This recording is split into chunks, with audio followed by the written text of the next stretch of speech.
Okay. Yeah, thank you so much. Thank you, Adam. I'll just start my presentation for today. As you know, it's on emotional intelligence within the coach-athlete relationship.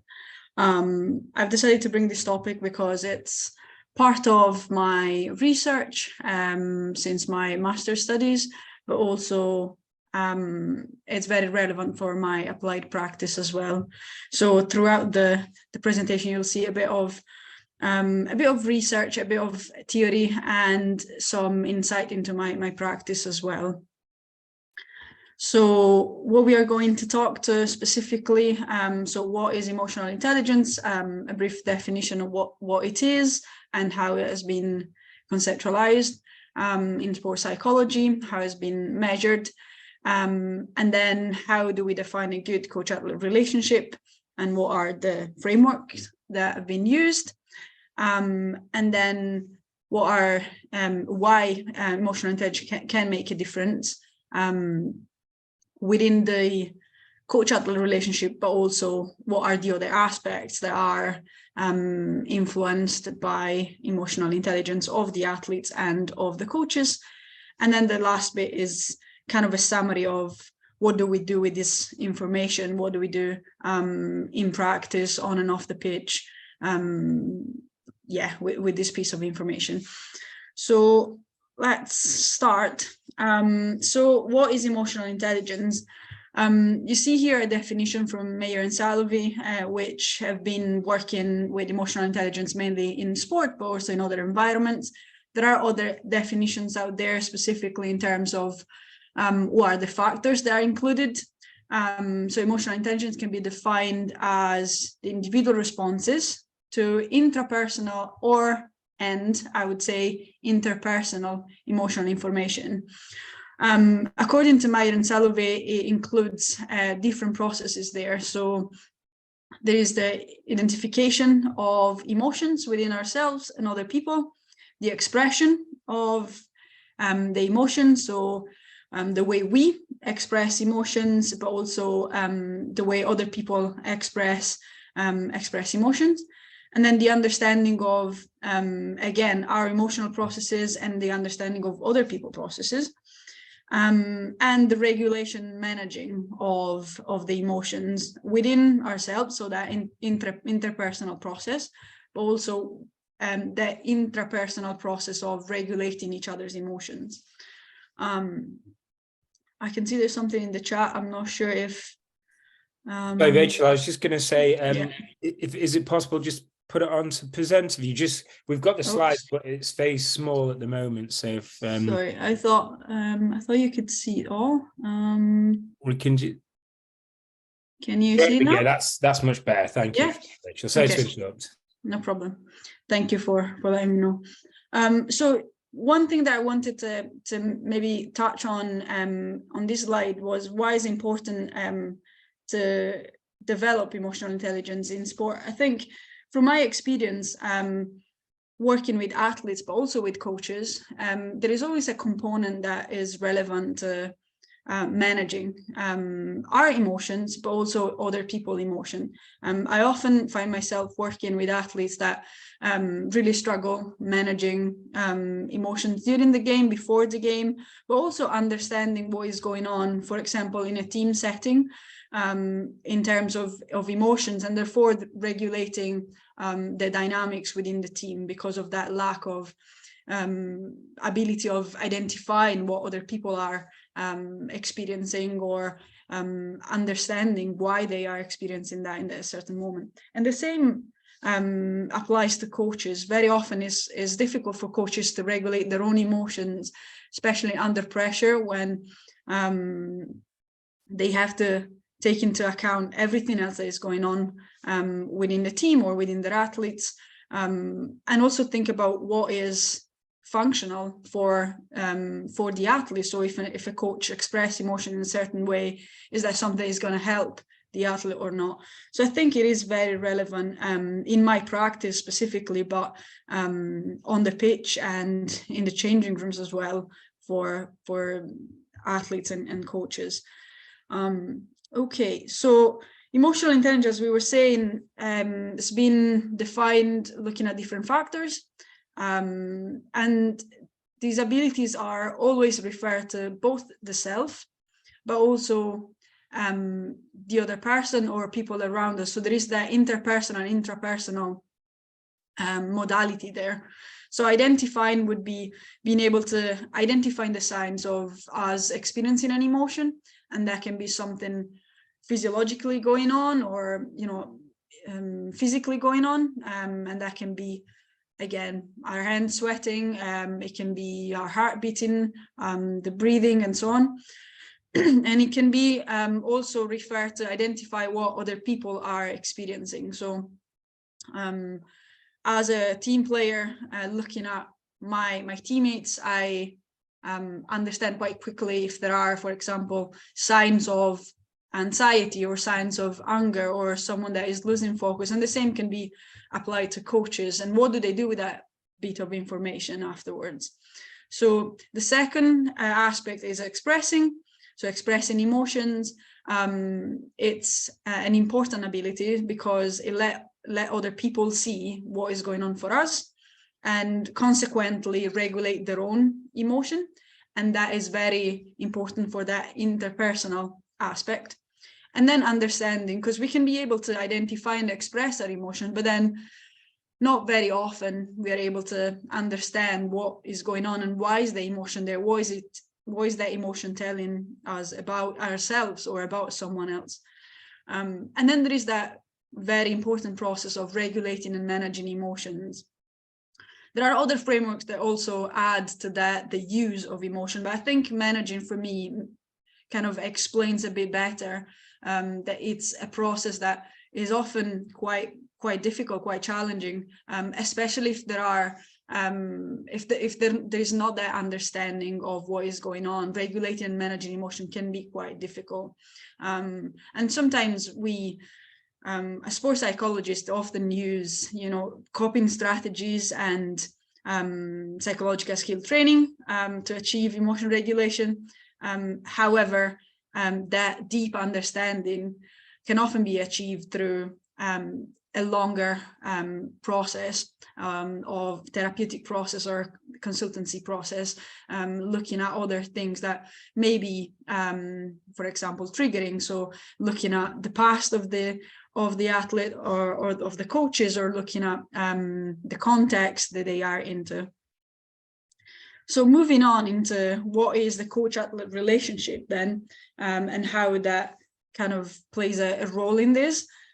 So one of the most popular framework that's been used in sports psychology to define the coach-athlete relationship is the one by Jowett, and defines the coach-athlete relationship as a reflection of coaches and athlete affective, cognitive, and behavioral interdependence. So again, interdependence there is a crucial term, and it represents how coaches and athletes can influence each other working together.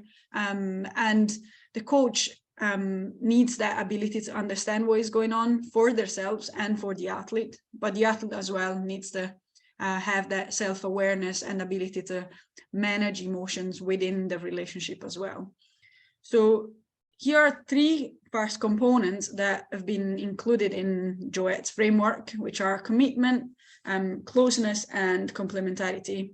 So commitment reflects the cognitive elements of the relationship and defines coaches and athletes' desire to continue to stay in the relationship. So that includes motivation, for example, effort, and so on. Closeness is an affective component that describes the relationship and interpersonal feelings within the relationship. And then complementarity, which is the degree to which the athletes and the coaches kind of express through their behavior what is the commitment there.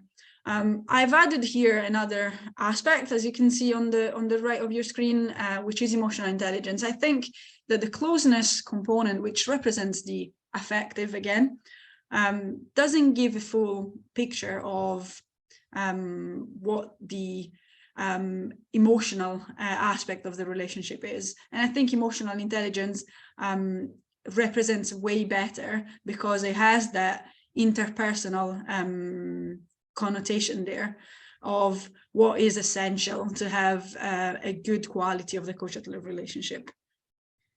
So looking at emotional intelligence and the correlates that are there, here I'm presenting some of the ones that for me are very relevant, but there are for sure more. These are the ones that I've explored through my research, but also in my practice. So these are the ones that I'm bringing here, but this is not an extensive list. So research has shown that high level of emotional intelligence of both athletes and coaches can lead to positive outcomes. And that is true for communication, for example, the relationship itself of coaches and athletes, performance, coaches and athletes' well-being, and role clarity as well. So now we'll go through those and try to kind of understand a bit better what is out there in terms of research and maybe a bit of insight in what I've done in my practice as well, looking at these different aspects.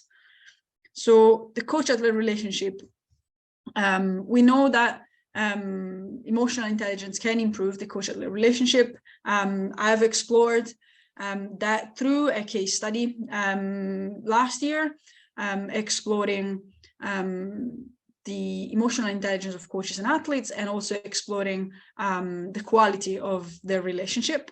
And it has shown that coaches and athletes that have a perception that they can understand each other's emotions better and they can regulate their emotions better will have a more positive relationship.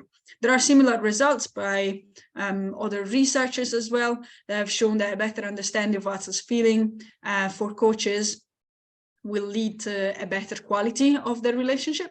And we know that if we explore the literature, that coach-athlete relationship will lead a better quality of the coach-athlete relationship will also lead to other positive outcomes like well-being, performance, and so on. So looking at communication now, one of the studies that I've published shows that athletes with a really high level of emotional intelligence will be better at communicating. This was a study conducted with a variety of team sports with more than 300 participants, and has shown that athletes that would have a higher level of emotional intelligence would then also be able to communicate better with their teammates and with their coach. And in terms of the coaches, their communication also improves if they're able to read the emotional states of their athletes. And in that way, we'll use more positive language, more accurate performance-related feedback as well. Then role clarity. This is a component that has shown that for coaches that are able to understand their athletes' emotional states, they will be able to clarify better what the role of their, what is the role that is expected from their athletes. And at the same time, we'll have the athletes as well will have more clarity on what is required by them, both on and off the pitch in terms of role. Then the well-being, we know that when we are able to understand our emotions better and we kind of gain that level of self-awareness, athletes and coaches will experience more satisfaction within the sport environment, but also higher well-being, and that will impact the coach-athlete relationship as well. I left the performance at the end because we know that all the aspects that I mentioned, like coach-athlete relationship, communication, role clarity, athletes' well-being, and coaches' well-being, is related to performance. So in this presentation, my argument is that if we have athletes and coaches with a higher emotional intelligence level, we'll improve the coach-athlete relationship and communication, role clarity, athletes' well-being, and coaches' well-being that consequently will all contribute to improved performance as well.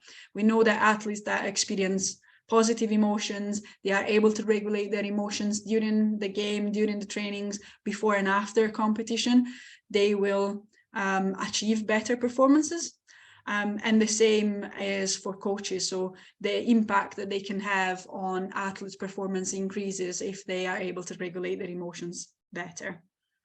So to kind of summarize and look at what coaches and athletes can do to improve the level of emotional intelligence and why they should do that. So improve their overall sport experience. We know that if you're able to regulate our emotions better, we'll experience better emotions as well, because our perception of what is happening around us will change and we'll have a more positive outlook. Therefore, we'll improve our sport experience, gain personal and interpersonal emotional awareness, and improve the emotional abilities of both coaches and athletes, improve the relationship between them, improve their well-being, and consequently their performance as well. In my practice, I work, as I said before, quite a lot on these different aspects with both coaches and athletes. But this is an ability that can be applied to really any situation. As we said before, that interpersonal aspect is key, and we have to deal with people on a daily basis. So it is very important to be able to not only gain that self-awareness on identifying, expressing, and regulating and managing our emotions, but also at that interpersonal level, understanding and regulating each other's emotion and understanding what is the impact of expressing our emotions on others as well. Okay, so I think I am on my timeline. I'm just going to have a last slide. So what you see at the end there, I've conducted different studies on emotional intelligence at this point, but I'm currently conducting another study that is exploring the pre-performance states within the coach-athlete relationship on the athletes side. So I'm investigating athletes. Here's the QR code if you are an athlete, or if you'd like to share it with your athletes or network. And if you want to get in touch, here are my contacts as well. Yeah, if you have any questions, please feel free to ask. Thanks so much for that, Rachel. Really fascinating insight into the role of emotional intelligence. So we've probably got time for a quick question for Rachel. So if anybody has got any questions, then feel free to unmute yourself and ask, or put it in the chat and I can read it out.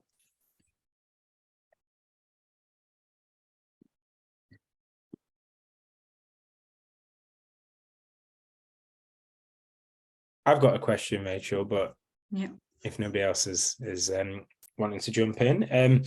So I think it's a really interesting concept, this one of emotional intelligence, and you see how important it is for that coach-athlete relationship. But from your experiences, what are some of the challenges or the difficulties then of working with athletes and coaches then who perhaps are lacking in emotional intelligence? Because I imagine, you talked about communication perhaps being an issue. So I imagine kind of identifying someone and almost, identifying them as somebody who could be developed in that way. I imagine that doesn't always go across very well with people. No one would like to be labeled as somebody who hasn't got that. So what are some of the challenges of trying to improve this with the populations you work with?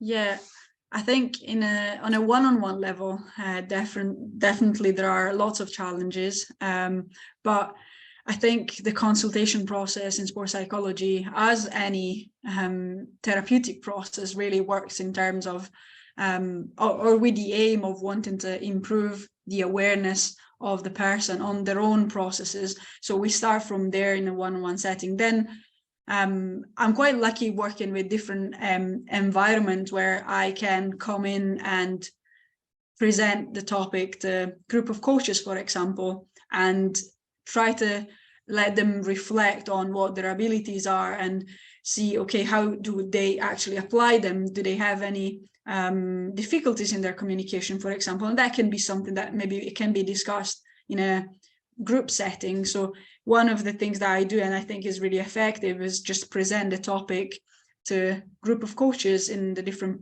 environments that I work in, and just spark the reflection really, and start for them to reflect on what they already do and what is the difficulties that they are, and it can be something in there that can be improved for sure. Excellent. Okay, thanks a lot for that, Rachel. Yeah, I think No problem.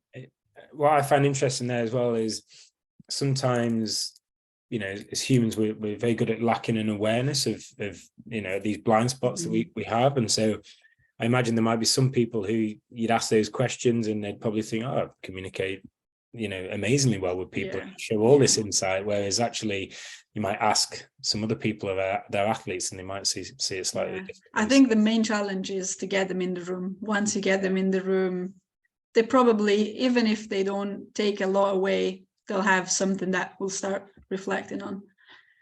Brilliant. Excellent. Thanks so much for that, then, Rachel. Thank you. Okay, so our next talk is going to be by Johnson Chandigarh.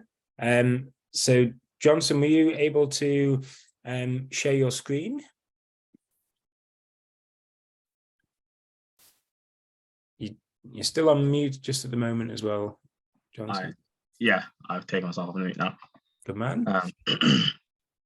Oh, marvelous. So yeah, over to you when you're ready, then, Johnson. And then just in terms of timings, I think we had this scheduled until 1:55, so around that part. Perfect. But over to you. Thank you. Right. So yeah, guys, my name's Johnson Chandigarh. I'm currently in my third year on the professional doctor program, and the research question I'll be focusing on is exploring identities of trainee sports psychologists through examining their stories of critical moments. The reason why I really focused on this question is twofold. My supervisors, David Todd and Nicholas Wandsworth, are really key in advancing literature around particular development. But the reason why I really kind of focused on practitioner identity is the fact that I kind of use this analogy of when you're trying to find your identity, you're in this dark room trying to switch on the light, and you have different guiding voices that kind of guide you towards that, whether it be your supervisors, whether it be peers and colleagues, where it might be the actual literature in itself. But ultimately, to figure out your own identity is something that you kind of have to go through yourself. And unfortunately, during this period of me trying to, on my professional doctorate, try to figure that out, I didn't actually have that, and I was trying to figure that out. So a little bit of background around the actual literature in itself. So at the minute, there's a vast amount of research around practitioner development, which is kind of spearheaded by Hayley McEwen and David Todd. And their research primarily focuses on more experienced practitioners, so people who have got the post-qualifications, who've been engaging in applied practice about 5 to 10 years. But also they focus on what different aspects around actual practitioner development.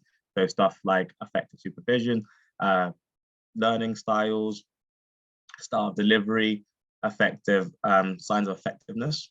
But then when it comes to actual identity, traditionally, a lot of the research focuses on the athletes. And unfortunately, that isn't really applicable with us as practitioners. But the actual research that really does focus on practitioner identity is very limited. There's only really 2 studies at the minute, one by Wagstaff, and he kind of focuses on the fact or the impact of having practitioner identity. So if you have it, what signs of effectiveness, and then if you don't have it, what are the limitations of not having practitioner identity. And then Wandsworth et al., he really focuses on more experienced practitioners, so post-qualification and people who've engaged in it for a significant period of time. Therefore, this has led me, in terms of my own research, to focus really on those trainee practitioners who are still in their qualification stages, and focus on how they actually tell us about how they formulate their identity through the critical moments that they tell, but also what they're actually saying, not how are they only just telling us a story, but what are they actually saying about that story. So how do we actually go about doing this study? So there were 6 participants in total, 5 female, 1 male. They all range from different ages, from 20 to 46. We used purposeful sampling. So we actually went and sought out practitioners who are on the professional doctorate course at UK-based institutions. And they kind of came back to us who were willing to take part, and we used them as the research participants. I utilized a narrative analysis, using narrative analysis was really key in actually getting an insight into the participants' world and the reality of their development, but also how they actually formulate their identity. And the reason why we use a narrative analysis furthermore is because it actually got us that story structure. So I'm going to go into a bit more in terms of actually getting that beginning, middle, and end, that story structure, and utilizing that allowed us to actually get the underpinning features. What were they actually saying? So how are they actually telling it within that story structure, that plot structure? But then from there, what are they actually saying, which is the underpinning features of that? So when we looked at the narrative features, all the participants, all 6 spoke about the same narrative feature here. So the participant had an overarching goal, and I'm going to go through one of the participant stories. One of the participant stories was they wanted to actually develop their own approach as a practitioner in terms of finding a way that was developing a style and approach was authentic to them. However, they encountered an obstacle. The obstacle was the pandemic. The pandemic had an impact on both personal and professional practitioner development. In terms of personal, they were a really sociable person. They really enjoyed going out with their friends and engaging in physical activity in terms of going to the gym. But unfortunately, they weren't able to do that during lockdown, which then made them adapt their identity on a personal level, which with the help of their friends and family, they were able to do so and able to change that. And in terms of their professional aspect, they really held an identity of, really had a strong identity in, I'm very much a trainee sports psychologist, and they held identity of, I'm someone who helps people. But unfortunately, for the pandemic, they lost clients and weren't able to actually actively engage in applied delivery, which then made them question who they were as a practitioner if they weren't able to help people. But through the help of their supervisors, peers, and colleagues, they then realized that this process was actually normal, that a lot of them had lost clients, and the peers and colleagues were very much open to them using role play activities as a way of helping them begin to engage back in applied practice. And then through this, they then reinforced the identity of, yes, I still am a trainee sports psychologist. Also, I'm still someone who very much is someone who helps someone. And then what was the resolution of that? The resolution was that they then re-engaged with the course because with the fact they weren't able to help people, they kind of became disillusioned with the course and took a step back. But through the help of their peers and colleagues, they then actually made that step back and came back onto the course and still had that really strong identity of being defining themselves as a training sports psych, and began to engage in applied practice, being able to find new clients who they would actively engage in.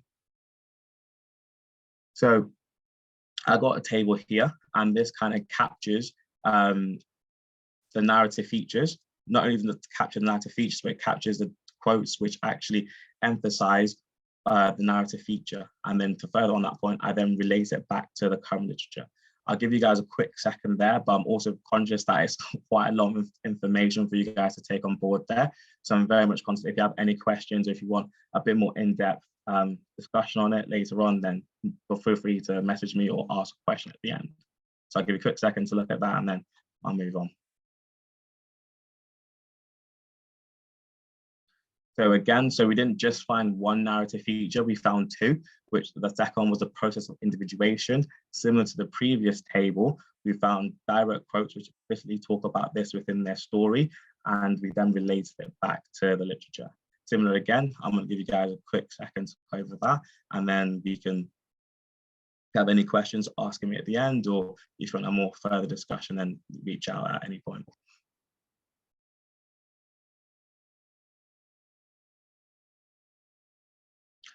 So the second narrative feature which we found was the process of individuation.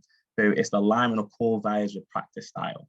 So I'm going to walk you through again with that narrative structure, with that beginning, middle, and end. So this participant again wanted their overall arching goal was to actually develop their own style of practice. However, instead of the pandemic being the narrative feature, the process of individuation became the obstacle in the fact that through their course was structured in a way that they had to continue to practice within certain approaches. However, they felt that they weren't being authentic to themselves, and in not being authentic to themselves, they then became disillusioned, like, why am I still working if this doesn't actually resonate with myself? I'm not working in a way which I want to work, which then became an obstacle. How do they overcome this if they have to continue to display the competencies in delivering in certain approaches such as PCT or CBT, but they feel like this isn't authentic themselves, they aren't delivering or practicing in a way which is resonating with themselves. So how do they overcome that? So they overcome that through the help of their supervisor. The supervisor help them develop an approach, or help them develop a style of practice, which is aligned with the competencies, but also aligned with how they wanted to practice as a practitioner. And this quote here kind of captures that, how the supervisor helped them with that, and then they talk about a metaphor which actually kind of describes how they work as a practitioner.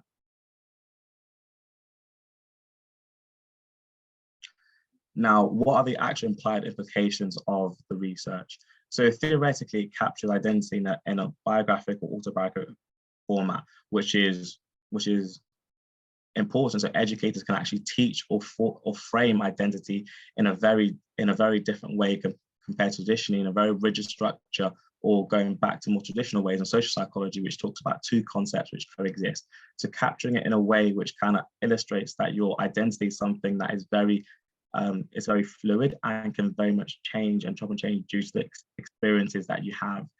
And then also in terms of training sports psychs, provides them with a unique, distinct narratives.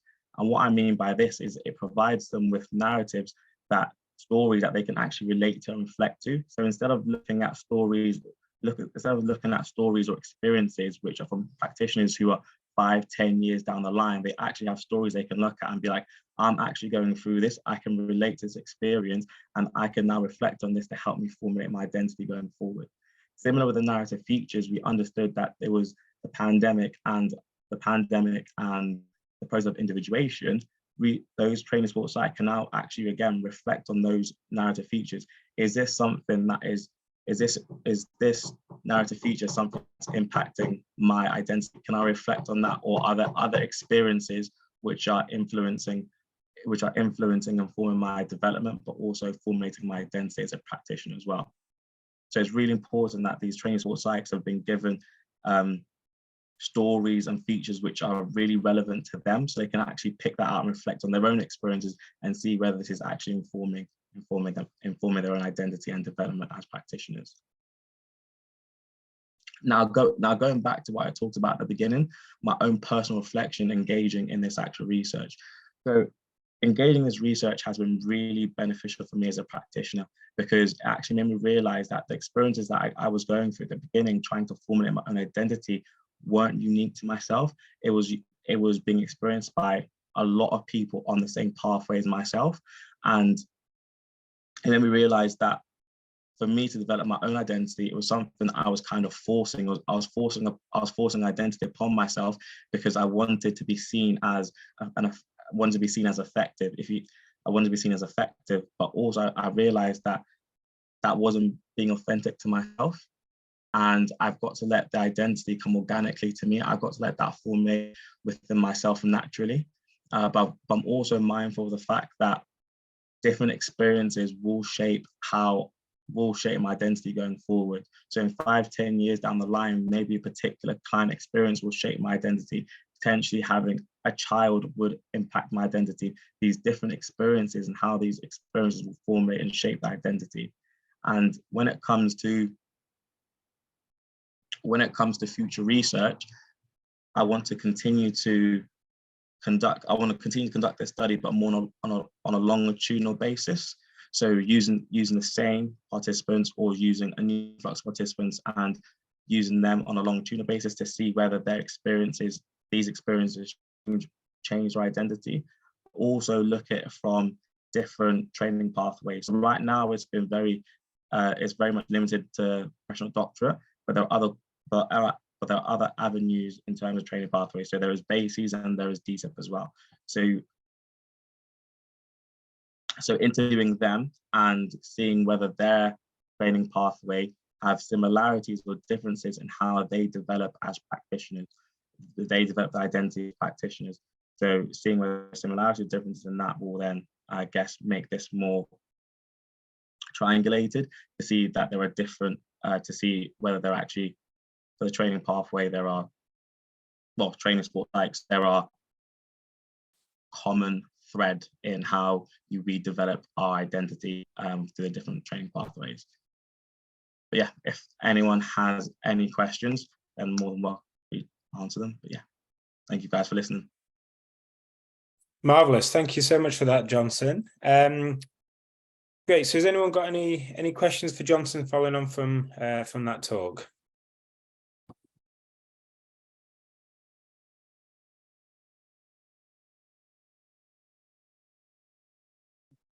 Any questions at all?